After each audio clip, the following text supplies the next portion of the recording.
Hello, my beautiful besties. Part 33, Who the Helly Did I Marry? Now, I do have to start splitting up these episodes into 3 parts. So this one will be 33A, B, and C. And I'm going to be uploading 33A in the mornings, B in the afternoons, and then C in the evenings. I'm sorry that I have to do it like this for now. But I want to do 30 minutes per episode, but it's just to do that, I have to split them up into 3 different 10-minute ones. So I'm just letting y'all know that that's what's going to be the new format. And I love you and I appreciate you staying here with me. But it's so that we can keep the algo happy. And in turn, that makes it so I can keep all of you happy. So now we have come to Takis has lost his fucking mind and is back in the proposing position. I'm looking at him and we are all shooketh.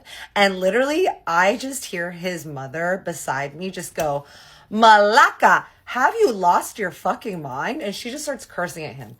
He's sitting there. I'm looking at him like, does he have an imaginary ring? Because why is he kneeling there, y'all, holding my hand like this? And I don't see no diamond, okay? I look at him. I was like, you lost the actual fucking plot, haven't you? And he was like, what do you expect me to do? I was like, get up. He gets up off his knees looking like a damn fool.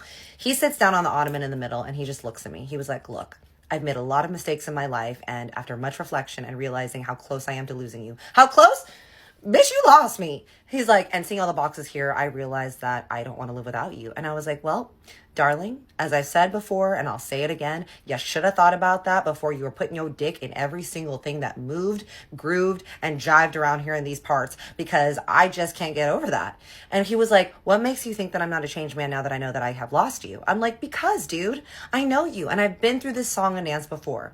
And here's the thing, you guys, this is the biggest thing that I learned from this relationship. When a man shows you who he is the first time, believe him. Because the first time that he cheats, it's not a mistake. It is not a, oops, I just did that, I won't do it again. It is a choice, as I've said before. Don't wait till the second, third time, because this man, once a cheater, always a cheater. And I know that there are some very special cases where there are men that have changed and whatever, but for the most part, if this is your MO, it's in your DNA, and that is who you are as a person. And now I know that there are men that are out there that are not like that, but those are the exception, not the rule, because the rule is that you just cannot trust these men out here. I'm basically laughing, y'all, and I'm looking at his mom, and I look over at Takis, and this man is not laughing. Now, I've said it before, Takis is not a crier. He is not an emotional person. But I looked at him, and this man, I dare say, had a slight twinkle in his eye, and there was a slight tear forming. And I was like, are you misting? And he just looks at me, and he was like, I have made a lot of mistakes, and the last mistake I want to make is losing you. And I was like, look, I understand, but it is too late. I've already made the changes in my life. And like I told y'all before, y'all, once I detach and I decide I'm over something, I'm over it. So as much as I still cared for and loved this man, regardless of all the diabolical things that he had done for me, I was no longer in love with him. I had completely detached my feelings, and my heart, my mind, my soul had moved on and was ready to start this single era of cat. So I told him, I was like, look, we had a good run. You got your citizenship. We had some good times. But the fact of the matter is that we just aren't meant to be in each other's lives in this capacity anymore. And he was like, well, we spent so much time together. We spent some happy years together.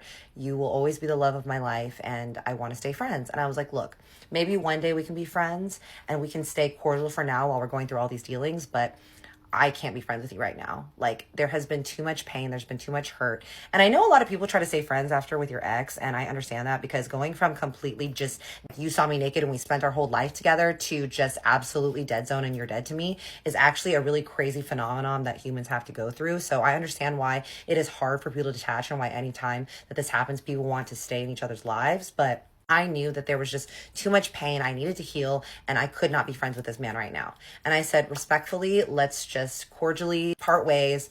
We'll do all the things. And at the end of the day, maybe one day we can be friends again. However, you have hurt me too bad, too many things to me. And he was like, you did things to me too. I'm like, well, no. These were consequences of your actions. Do not let these men gaslight you, y'all. So when he fucks around and then you let him know that this is how you find out, don't let him gaslight you into thinking that, oh, wait, but you did bad things to me too. No, honey, this is how karma works. You do something and then karma hits you back. He gets up. He's like, all right, well, I'm going to go then, and I will be back to pick you up, Mom, in the morning. She's like, great. He leaves. I'm sitting there. She looks at me and she just walks over. She just puts her hands on my hands. And you know, guys, when you feel like you're just like this boss bitch that's on top of shit, and then you have that like feminine motherly energy that just like grabs you. It's kind of like when you're a kid and you fall down and you start looking around like, ow, I think that hurt. And then your mom goes like, oh my God, are you okay? And then suddenly you're like, are not. It was like that. I felt immediate ease and I just started crying and she was holding me and I was just like, I'm sad. And she was like, I get it. I was like, I tried to be so strong like the past few weeks and months. I tried so hard to keep it together. And she was like, baby, you've been in boss mode. You've taken care of your shit. You got the things that you need. You did the things that you need to do to take care of yourself and the dogs. And I'm so proud of you. But I'm here. Your mom is here right now. And it's time for you to let go. And I don't know what I would have done without that woman, y'all. And all the people in my life that helped me through that time. That's why it's so important to surround yourself with people that will help you and love you, because without that woman, I would not have survived. So I did a good little cry. We did some more shots of vodka because what heals you better than vodka? And then we went to sleep. In the morning, she came in, she gave me a little kiss, she said goodbye to me, and she left with Takis. The next day rolls around. I decide on the place that I'm going to live at. I find that it's this cute little bungalow on Melrose and it's within my budget, and they were going to allow me a really good deal. There was a really big closet and it was in a good area, and I was thinking that it was going to be a really good spot. And also Takis and I had chatted, and Baloo, who is the love of my life, I was going to keep Baloo with me. He's my brown one. And then he was actually going to take Hattie, our yellow one, back to Miami because I just couldn't handle both dogs. And as much as I was going to miss Hattie, each of us wanted one of the dogs. And so that was really heartbreaking for me, but it was the best decision. So the next couple days were spent packing and getting my shit together, putting the money down on the deposit on the place, kind of like tying up the loose ends, splitting up everything of ours, figuring out the cars, talking about like the logistics of everything. And I want to say like 3 or 4 days later, I get a knock on the door. And I look through the peephole and it's good old stocky ass Dino, his friend. I open the door and I already know what he's got. And he had a bouquet of sunflowers with him and then the papers. And I was like, what the hell is this? And he was like, the sunflowers are from Takis and the papers are from me. And I'm like, and Takis as well. He's like, yeah. We walk in, he opens the papers. It is our dissolution of our marriage. In it, it had all the stipulations and the signed paperwork from Takis saying that he was giving me the $6,000 a month for 2 years, the taking care of all the bills with the moving expenses and everything, the dogs and all that. He was taking Hattie and all the things that he was taking care of that we had aligned with before. I look at the paperwork and I see that he has things signed. I'm like, okay, give me the pen, Dino. Dino gives me the pen and he goes, wait. And I was like, what? And he's like, Takis wanted me to let you know that before you sign this, there's one more thing that he wants you to watch. I'm like, what now? Oh no, this man is going to do one last dish effort. And it was correct, you guys, because Dino pulled up his phone. He pulled up a video and Takis' face rolls up on the video and he just says, hi, my love.